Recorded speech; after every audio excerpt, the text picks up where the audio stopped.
All right, listener, once again, good morning. I want to thank you for your time. We are here to do another interesting, wonderful video. We'll be talking about something today. We'll focus on Power BI Desktop.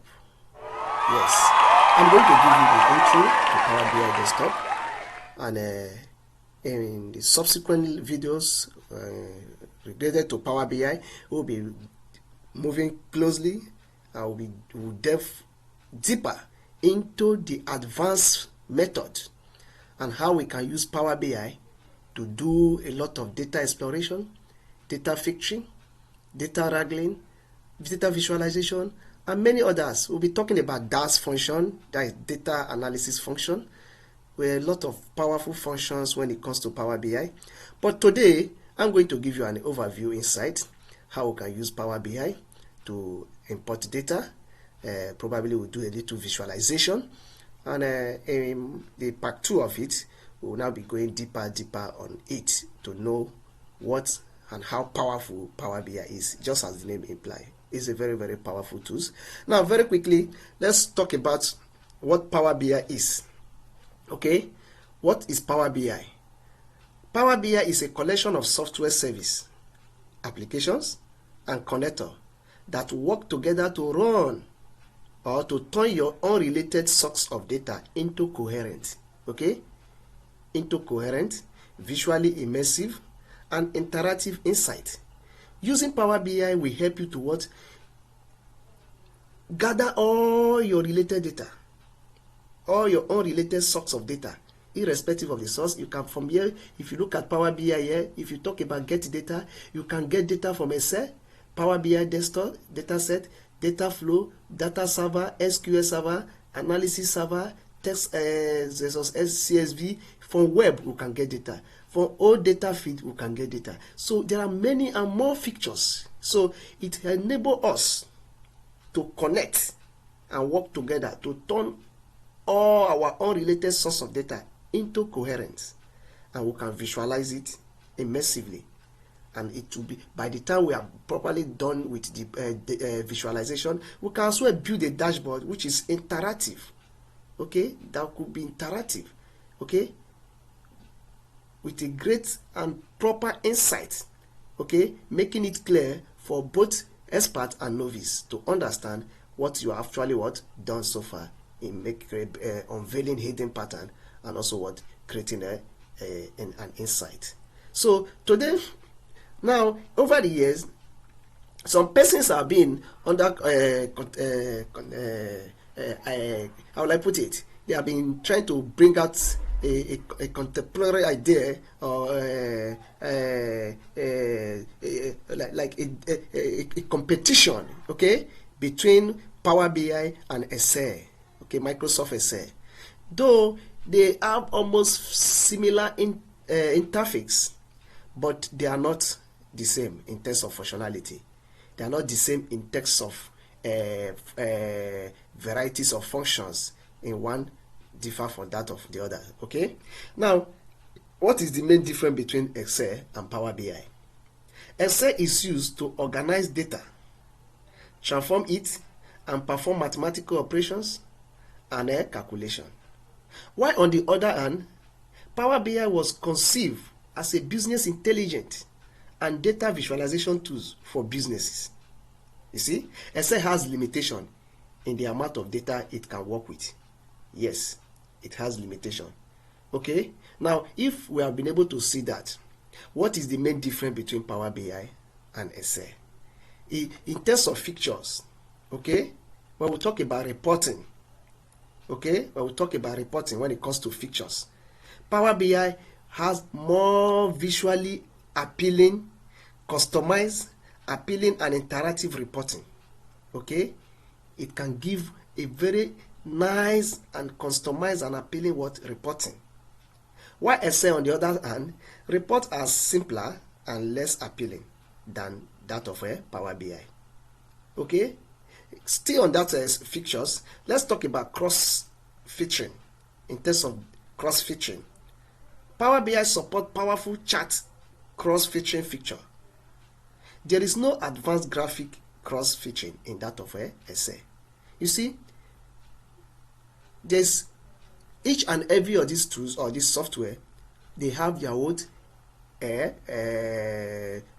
pros and cons, okay, depending on the area or the analysis you are looking at, depending on the tools you are want to use. They are both okay, depending on how good you are in terms of these two tools. So Power BI and Excel, they are not bad. So but today I'm just giving you an overview in comparison with that Excel and Power BI.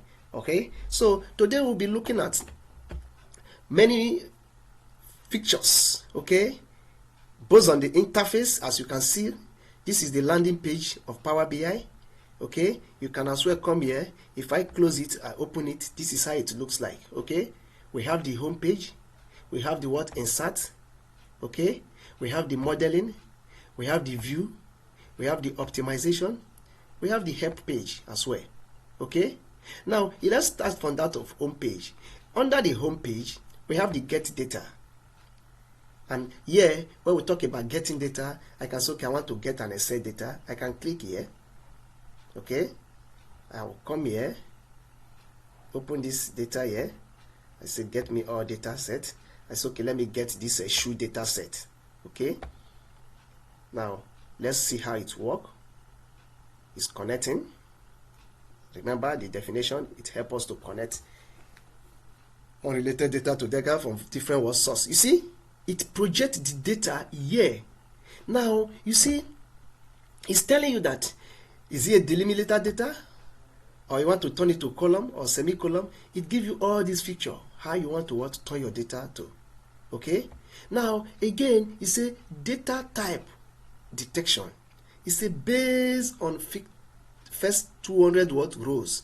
Because this data we just imported here is close to 397 rows. Yes. But it just gave us the first 200 rows.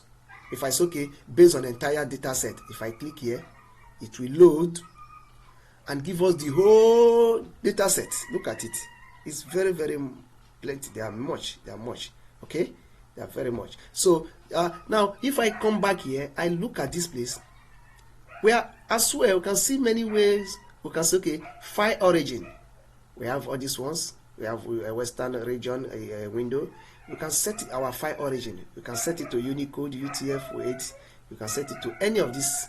Okay, so now we have been able to see how we can import this data. I can just quickly say, okay, get me the first 200 rows, just like we have before initially. Okay, now that we have been able to display this first, you can as well come and say transform data. If I click transform data here, look at what happened. Okay, it will give me a Power Query. Excel does also have this function called Power Query. Okay, it gives me a Power Query view. Now at this point here, like I said, I don't want to go in detail because we are not doing the advanced form. Okay, so what I want you to see that clicking on that transform data will take you to a Power Query. If you look at the title here, it's showing that this is a Power Query. You can look at it here. All right, we can come here, come to transform. We can transform our data. We can dictate the type. We can change the data type. We can do many things here. All right. If you look at the top left right hand side here, we have run this script in Arrow. We can as well run this script in Python. Okay, you see how powerful Power BI is. So I'm going to come back to home. I will say, okay, close and apply. Okay, then close and apply.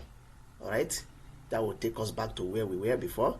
I will say, okay, discard change.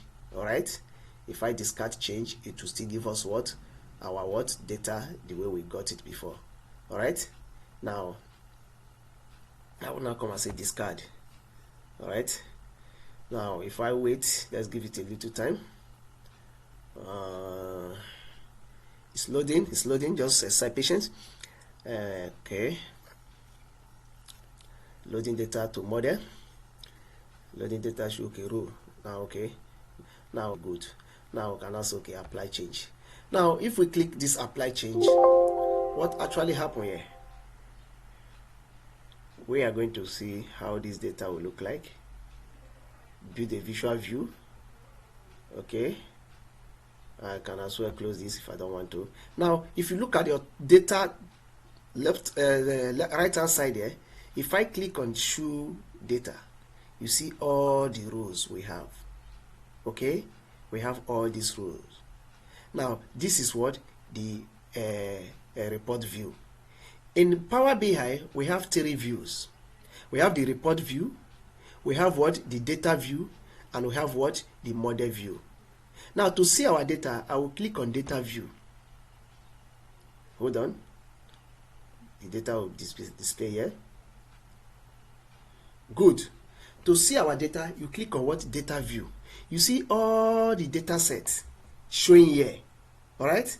You see all the data set showing what there, and how we can what, access each and every of this what, data. Okay. Now that we have seen the data set, we have region. We have another one called what, product that they are selling. Now this data set, like I said, is mainly on what, shoe data set. You know what shoe is? The shoe that we normally wear. Okay, footwear. Okay. Now this data set, I got it from SAS software platform. If you are using SAS software, there are a lot of predefined data sets where you can use to do your analysis for testing purpose and also for prediction and building model. So I got this data set and I am using it for the purpose of this teaching to do our demonstration.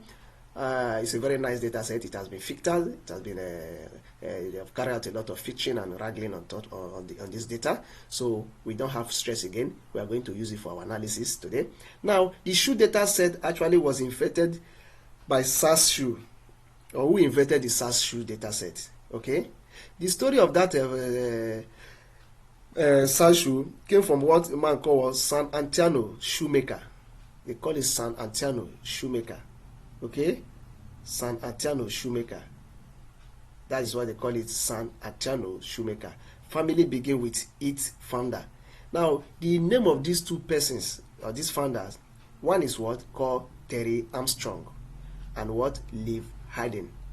The two first met in a pit feed at Miami, but their passion for making quality footwear led them to what, San Antonio, Texas. So they were the one who have this data set as a result of what, the sales they have made over the years. So if you look at all these data set, we have Africa region, people who purchase it from Africa region. We have people who came from Asia. We have people who came from Canada. We have people who came from different region, various places. Okay, are you getting it? So we are going to what, look at what they call what, the model view. The model view is this. Let's see how the model view is. This is how the model view is. The model view will tell you that these are the list of data. We have inventory, product, region, return value, sales value, stores, number of stores, and subsidiaries. Okay, we can as well collapse it. We can as well expand it. We can as well click on this I bear. Okay, this I bear will do what? It's going to what? Hide the features there you are saying. Okay, we can as well click on the I bear again, and it will what?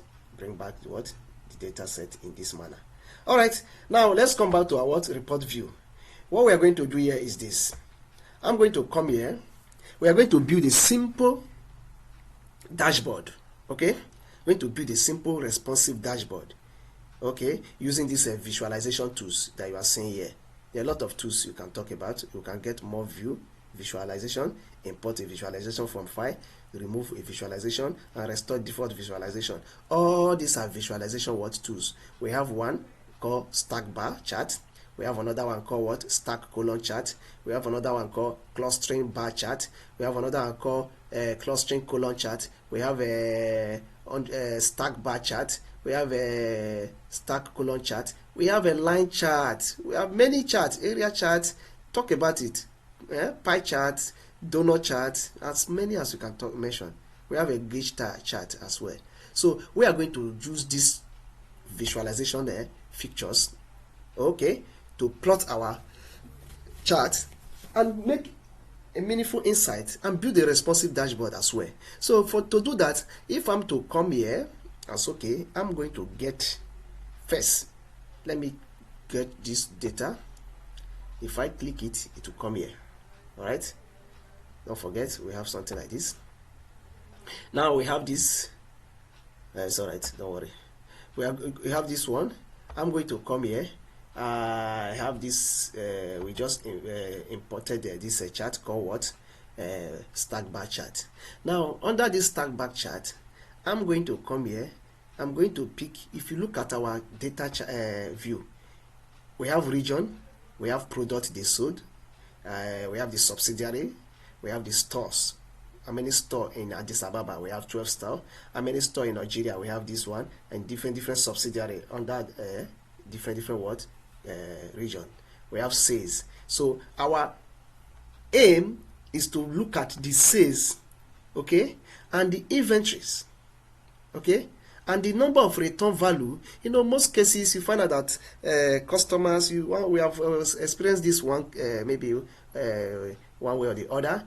Maybe you order some product online from e-commerce website, and maybe when they supply the product to you, it's not according to what you expected.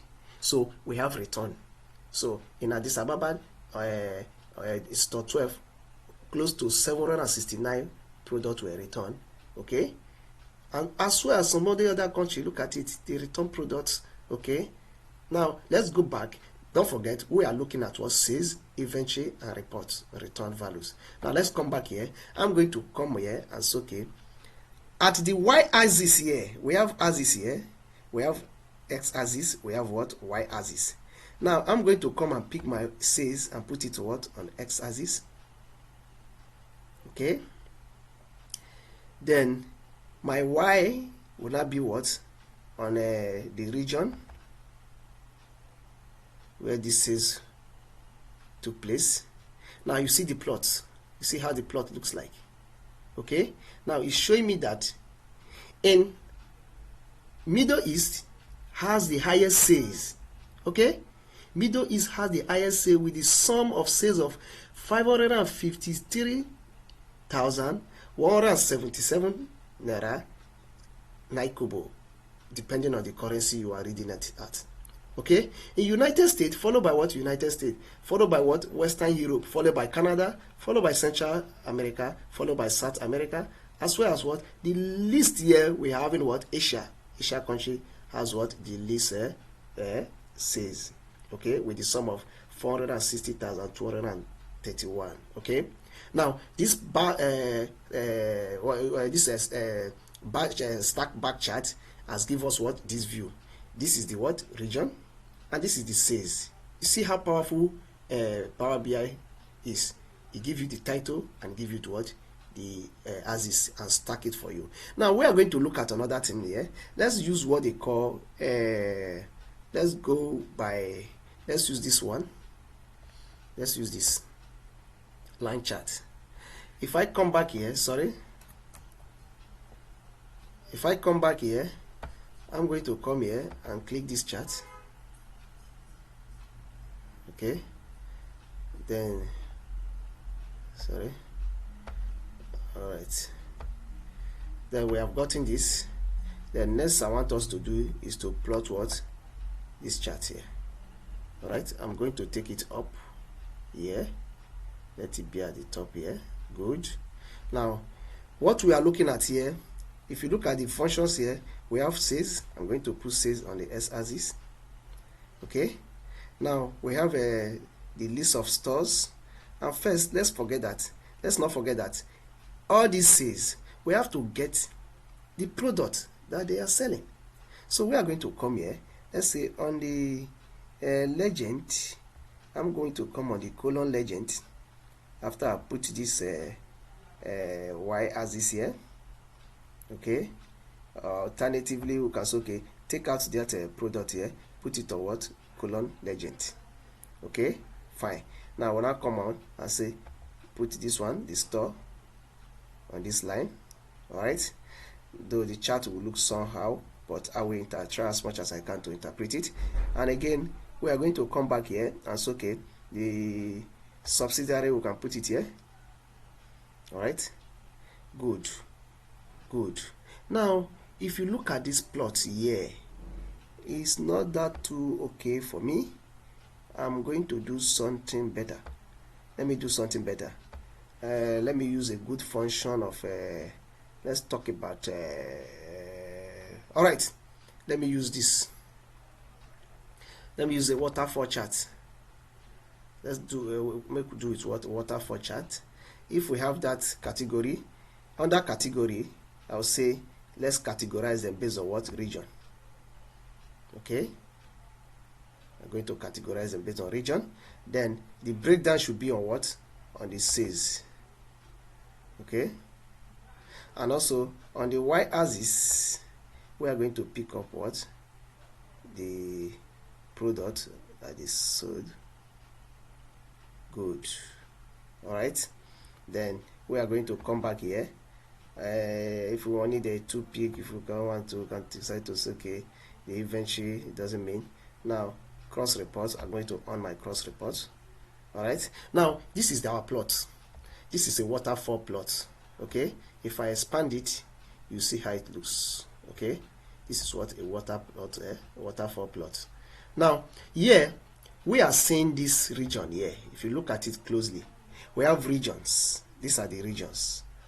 Under Western Africa or Western Europe, these are the sales that took place. 1, 2, 3, 4, 5, and others. Now under Africa, all these are what? The sales. The same thing with what? South America. The same thing with what? You see how waterfall chart looks. It gives you a, just like the name implies, you see the flow as it moves, just like a wavelength. Okay, just like a wavelength. Okay, you see how it looks. Okay, so we are going to leave this and make use of this waterfall chart. I'm going to reduce it to this length. I'm going to reduce it to this length. We can as well scroll like this, okay, to see all the countries. Okay, we can as well scroll like this. Now again, we must not forget that if you look at this point here where we have what? The category, at the point of color green, it shows that it is increasing, and at the point of color red, it shows that it's what? Decreasing. At the point of total will give us the color of what? Blue. Why yellow are other what? Says. Okay, other what? Says. Like we talk about that of we talk about products, we talk about region. So all this one, you just put it order by default. It's showing it that way. All right, we are having it in this manner. Now again, I want us to plot something again here. I want to do something, just small plot here. I'm going to look for a gauge plot. Yeah, let me get a gauge plot. Let me look for a gauge plot. Good. I'm going to bring this gauge plot and resize it small, just small. Good. I'm going to leave it here. I'm going to take this gauge plot and keep it here. All right. Good. Then I'll expand it small to this length. All right. Now this gauge plot, we are going to be using it more or less like to at the point of, well, by the time we create a button, I will tell you how to create a button for fetching purpose, so that we can be using it to what? Filter the data. So at this gauge plot here, I'm going to come here. I will pick a value. Our interest is just give us what? Says. We need the says that take place in every of this one. Then the minimum value for also what? Give us says. Yes, we need to get the minimum and the maximum. But why don't I come here first? That's okay. The value, we need the product they sold. Yeah, the product they sold. Okay. Then we need to say, okay, for the minimum, get the minimum value, and also for maximum, get us the maximum value. All right. Good. So on that, we are not targeting what are the regions. Target value should be based on region. Okay, now let's leave it that way. All right, we have been able to create that. Now the other thing I want us to look at here, we need to create another plot here at the bottom, and I want us to create a bar chart. Now I'm going to create a bar chart here. This bar chart, you know, bar chart has a legend, and the legend is going to be on what? Region. I'll give it a region as a legend. Now I'm going to come here. The value should be what? The product that they are selling. Okay. Now the detail should be what? the detail should be, let's give it the detail of what they sold. Okay, yes, of what they sold. And if it's okay, let's get the stores. We don't need it, but I can decide to add it there. Just let it be there. All right, but this detail says I give detail here. I'm not too comfortable with it. I can as well say, okay, from the value, why don't we get the value to be sales? Yes, get the value to be sales. All right, okay, then the detail will not be the product that is sold. All right, just like this. It's not bad this way. All right, so you can see that in regions we have Middle East, United States, Western. All these are the regions. All right, all these are what the regions. Okay, now next I want us to do small chart here. There's a key influencer chart here. This key influencer chart, I want us to look at it here. If it's okay, if we want to analyze the sales, we have analyzer. Okay, because at this key influencer here, we begin to talk about where we have an increase and where we have a decrease. All right, so this is more or less we are like creating a button. All right, okay, it's also another way of doing that, but this chart may not be really necessary here for me on this, for the course of this analysis. I wouldn't want us to use something that would be so difficult for us to understand. Now let's talk about something like let's use a ribbon chart. Okay, I'm going to use it as a ribbon chart. Now on the ribbon chart we have a x-axis sales, and the product should be what on y-axis. Okay, let's use the ribbon chart. All right, and the legend should be what, the region. Okay, the region. Okay, all right, good. Then we can add small multiple value here, which could be the subsidiary.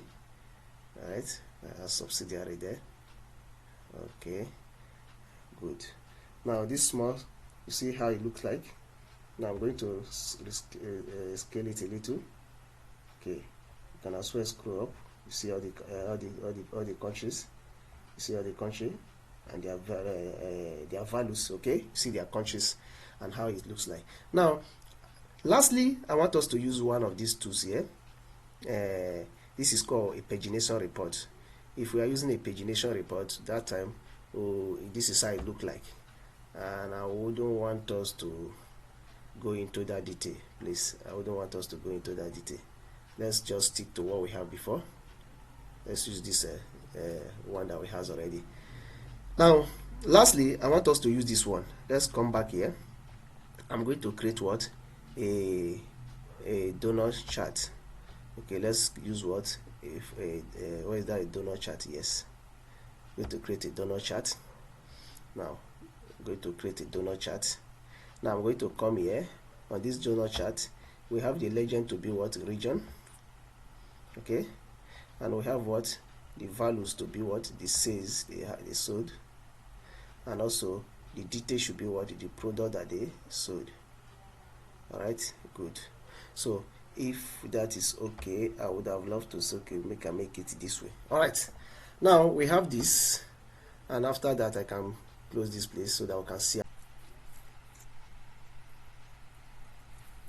All right, just like we are saying, you see that why it is very, very important to use Power BI desktop. One of the major feature it has is this interactive dashboard. Okay, to look at how interactive this dashboard that we have built is, if I come here and click on any of this bar or stack bar, or it's either I come here and click on this, or I come here and click on this, it will change the whole data set. All right, now if I come here and click on the Middle East stack bar, let's watch what will happen to the whole data set. They are loading. You see, it changes. Now this changes is telling us that before, initially, the count of products, sum of sales and count of region, we are having what here. Now we're having what, 395. But if I come to Canada and click here, Let's see the changes. Hold on. We are now having what? 37. And also the chart here is showing the region what? Canada. Okay? And what is the total value we're having here? We're having a sales of what? 37. You see it? It's picking it 37. And is it not the same 37 we have what? In our gauge chart? Yes, it's the same 37. You see that how interactive it is. If action in one chart will affect every what behavior in every other what chart. So instead of saying, okay, if a stack back chart couldn't give us a clear picture of the sales over the years, okay, why don't we do filtering method by clicking each and every one of these regions, and when we click it, it gives us what? A filtering what? Insight. That filtering insight will enable us to understand the data, the sales, the inventory, and the subsidiary and products sold in that particular what? Region, excluding every other what? Regions. You see, that is how interactive dashboard should be. Power BI is very, very what? Powerful, because like I told you earlier on in the introduction course, initially I said that we are going to give you an intro, an overview of the Power BI interface, as you can see. Okay, in our subsequent video we'll be doing the part 2 of it, and subsequently we'll begin to enter into the advanced method that will be talking about dance function that will be coming here under this data view. We'll be analyzing the data. You'll see how we can make use of data analysis here, how we can create more columns, how we can filter data, how we can use it after filtering. We can as well come back here and create a report here. All right. Now that we have successfully built this responsive dashboard, okay, we can as well come here and click on files. If I click on files, all right, we have what they call export. We have what they call import. We have publish. If I click on publish, what happened? Now the publish will help you to collaborate with other developers. We help you to collaborate with other staff or other organization. We help you to collaborate with other organization whom you are working with. Say for instance, there is a head office here in Nigeria, and I'm working with other developers in South Africa, in Ghana, and various branches in this world, in this country. Let's say we have 5 branches. Now I'll be given an assignment to make analysis on this data and make this interactive dashboard. So to share this data in a cross-platform, how is okay in across other regions. I was okay. All I need to do is to click on publish, enter my email, because we already have where we all meet, a domain where we all share our data. I'll just go there, publish, and drop all this data here, so that every other staff can as well have access to it. Okay, they can as well create more insight, analyze more deeper on it. You see how Power BI is. It is both you can use it both offline and online. So you can connect to your internet. Like I have logged in now, you see it's picking my name here. Okay, I can share this work with other collaborating team that I'm working with. Okay, so we can collaborate together, share idea, and also make more meaningful insight out of this data. You see how powerful Power BI is. So far so good. This is how far we can go on Power BI desktop. I urge you to subscribe to my channel. Don't forget to share. Don't forget to like this video. Don't forget to comment. I remain your friend Joshua. Thank you and remain blessed. Good day.